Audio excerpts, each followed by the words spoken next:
Good day again, Western Civ 1 students.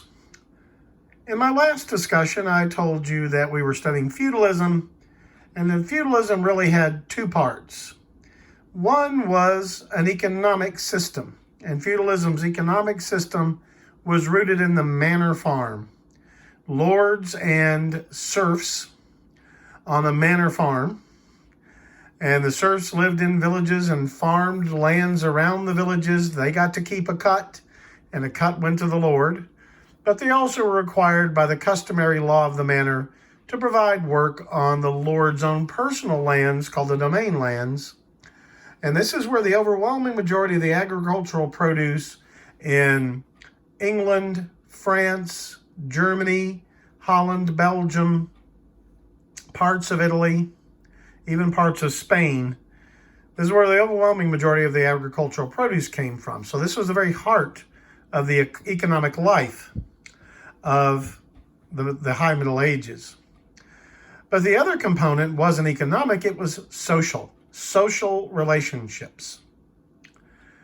Now, that social relationship was rooted in relationships between the elites in society. Those who were noble and those who were knights. Knights came right below the nobility, though the noble men were usually considered knights themselves. And feudalism's social aspect, and even actually many scholars would say feudalism proper, was this social relationship, and the manor system was, manorialism was tied to feudalism, but they're tied very tightly, very intimately together. So what is feudalism? It's a relationship between people. And the two people are the Lord and his man. The Lord and his man. That man is sometimes called a vassal. A lord and his vassal is the foundation of the relationship between that is at the heart of the feudal system. A lord and his man, a lord and his vassal. Now, this started off as a system of military service. At its heart is military service, the raising of armies. And the Lord is the one who will command the army that's raised. The man is one of the people who is supposed to fight in the army. So, at its very heart is an exchange of promises, solemn, holy vows that they considered would damn them to hell if they broke them, at least theoretically. Enough times they were broken, we have to wonder if everybody believed it was eternal damnation to break them. But at least in its forms, feudalism was based on this medieval Christian understanding that your vows before God were to be maintained at the cost possibly of your immortal soul. So what were these promises in feudalism? The Lord promises to the man protection. And the Lord gives an estate, a manor farm, or sometimes more than one manor farm. The Lord gives promises of protection. In other words, I can't help but say it, it's a little bit like street gangs are in our world. People join street gangs in part to receive protection. To be part of a gang means that you got 40 other guys watching your back. That's the way the feudal system was. The Lord says, if you become my vassal, if you become my man, I will protect you, and the other 39 vassals I have will be there for you to protect you. So you get into trouble, the 39 of us come running, sword in hand, to protect you. Now, of course, the Lord is going to make those promises, and the man makes promises in return. What service does the man or the vassal make? Number one, military service.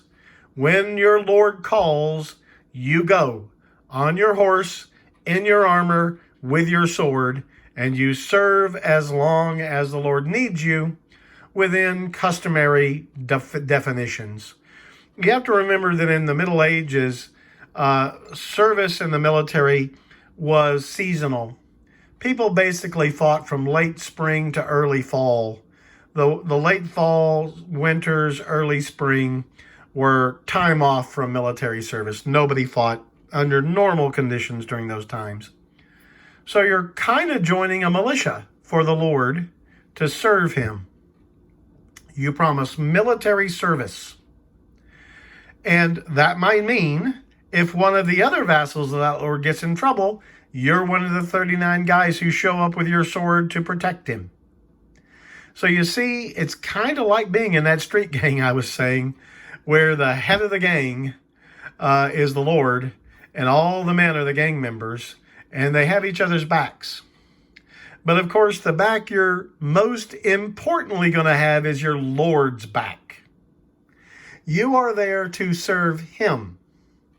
He's promised to protect his men. So if he's honorable, he'll have the men serve to protect them. They're supposed to. But it's up to him to do this. He's the one who's responsible before God for how the army is used. So one of the promises that the man or the vassal gives the Lord is the promise of military service. Now, sometimes the vassal will be too old to serve. It was even possible for the vassal to be a child or even a woman. And in the Middle Ages, women were thought to be inappropriate to serve in the military. So the thing the vassal could do would be to pay money. A money payment so the Lord can hire mercenaries to take their place. And usually more than one mercenary. If you don't go yourself, you're probably paying for multiple guys to get hired in your place. That money, by the way, was called scutage, S-C-U-T-A-G. In addition to military service, the man promises the Lord homage, honor, and respect, and the traditional service. We'll talk more about what that traditional service is. The most foundational service is military service. I will fight for my Lord. But there were other duties too. The Lord had a court. All of his men were expected to report a couple of times a year, at least, to a designated place the Lord sets and to serve as his court. Now, you might be there as advisors. The Lord might be there to talk to you about what you think about something. But they also served the men as a court, as a law court, a traditional court. And I say there, the traditional customary law of each manor would be enforced by a court of the men of the lord of the manor. So if a serf says, I'm being asked to do too much, it's beyond customary service, the men are there to listen to the sworn testimony and to render a just verdict before God in the Lord's court. All that was customary law. Little was written down, but it passed by word of mouth. And you gave your oath that what you were saying was true, and the court, the men of the court of the Lord, would decide what to do. They served kind of like a jury in the Lord's court. So that was one kind of traditional service a man had to give his Lord. But also you were to pay honor and respect. One of the things you were expected to do was to defend your Lord's honor. If somebody said something insulting about your Lord, you take out your mailed glove, you slap him on the face, and you challenge him to a duel. You don't go dissing a man's Lord. That is dishonoring him, and that was something that no one in the feudal system would tolerate. Your Lord is somebody whose honor you defend. So homage is this promise of military service, pay honor and respect to your Lord, and to do traditional services for the Lord. The Lord, for their part, gives you an estate in exchange for your service. This is your compensation for military service. But also the Lord promises you his protection and that he will look after your interest. If another person starts trying to horn in on your manor farm and take wood from your copse, you can tell your lord, and your lord will tell him to buzz off, or I'm bringing down my men in an armed party and we're going to have a scrape. So that's what the Lord does. It's a mutual protection society, you might say, like a street gang. But these would have been the nobles of society down to the knights, the professional warriors who had been trained from their 10th, 11th, 12th year to be a professional fighting man. That was as far down as the feudal system itself worked. You'll remember the peasants, the serfs, lived on the manors. They were kind of like a piece of the manor. They couldn't leave without their lord's permission. I didn't mention it last time. I should have. But down at the bottom, you'll see the reference, city air makes free. As the feudal era went on, as the High Middle Ages wore on, the cities of Western Europe began to grow. They began to grow because the cities wanted to grow. They wanted people living there. And the kings of the cities wanted people living there because they were good sources of tax revenue. The businesses that went on in the cities could be taxed.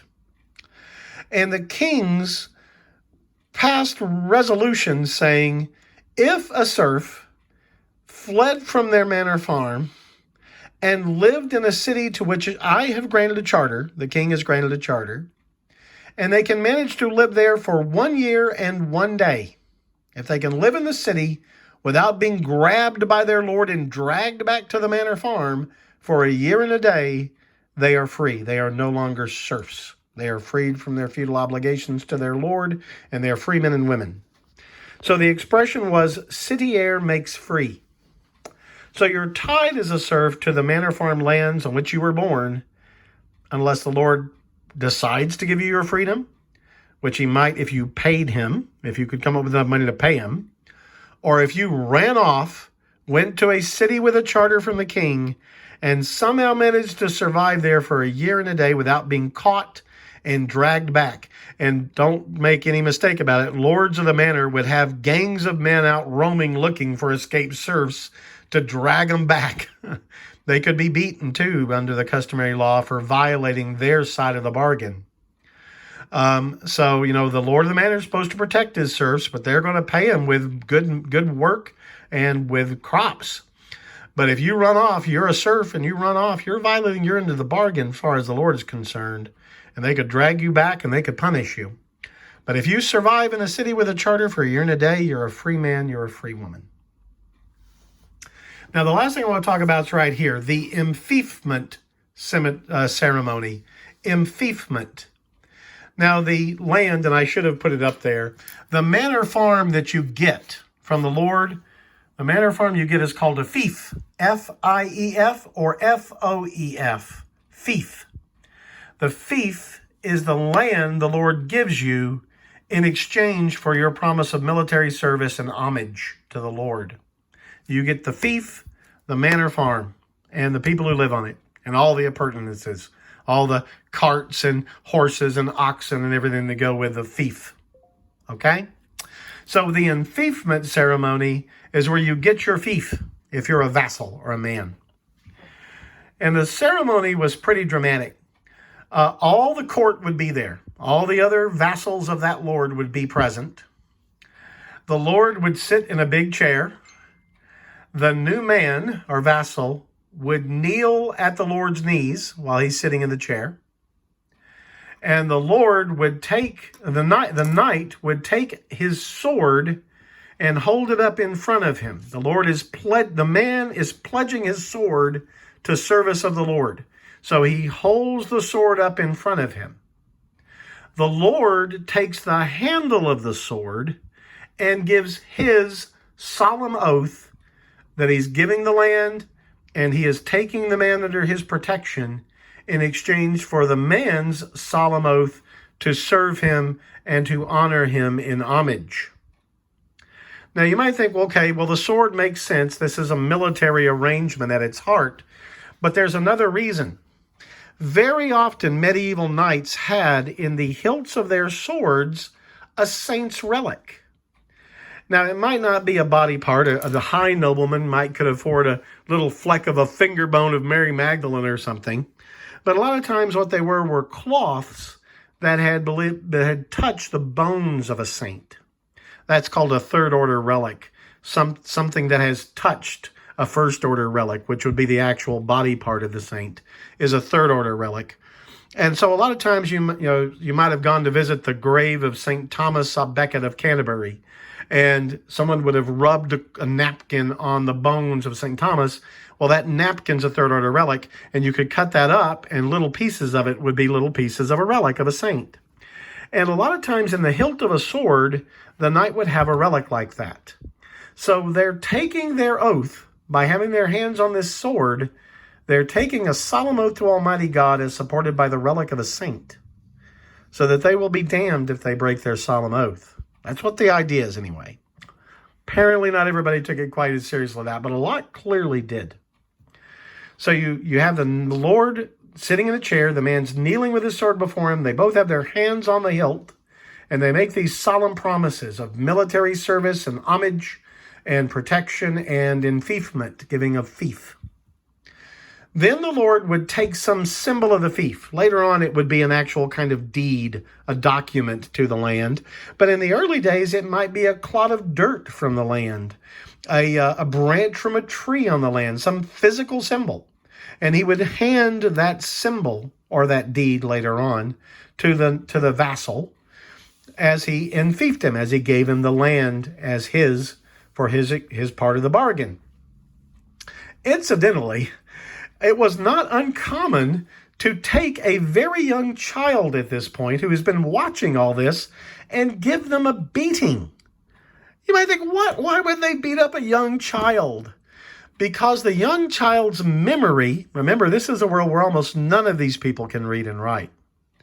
The young child's memory of the enfeoffment ceremony was the guarantee that these things had happened. And they want a young child because he might live 70, 80 more years. And they would give him a beating so he would never forget the day. Now, that's not fair, but that's what they did. And another thing happened almost every time, so that both sides again would remember. The Lord would slap the man on the face, give him a good whack. In my church, maybe in yours, when a bishop confirms you, he gives you a little love pat on the cheek. That's the same thing, only much milder. It comes from this medieval ceremony. The Lord gives a man a slap on the face so he'll remember. And then in some places the custom was for these two grown men, two fighting men, to literally kiss each other on the mouth. Not because they were in love, but it was supposed to be a sign of fellowship. But I think part of it too was mnemonic. You kiss some smelly dude with bad teeth and a big old beard on the mouth, you're going to remember. But they did this. This slap and this kiss was a customary part of the enfeoffment ceremony, so that the two men would remember what had been said and done. So that's the enfeoffment ceremony. And I think that's all for this lecture. It's gone a little long, but it's very important you understand this. God bless.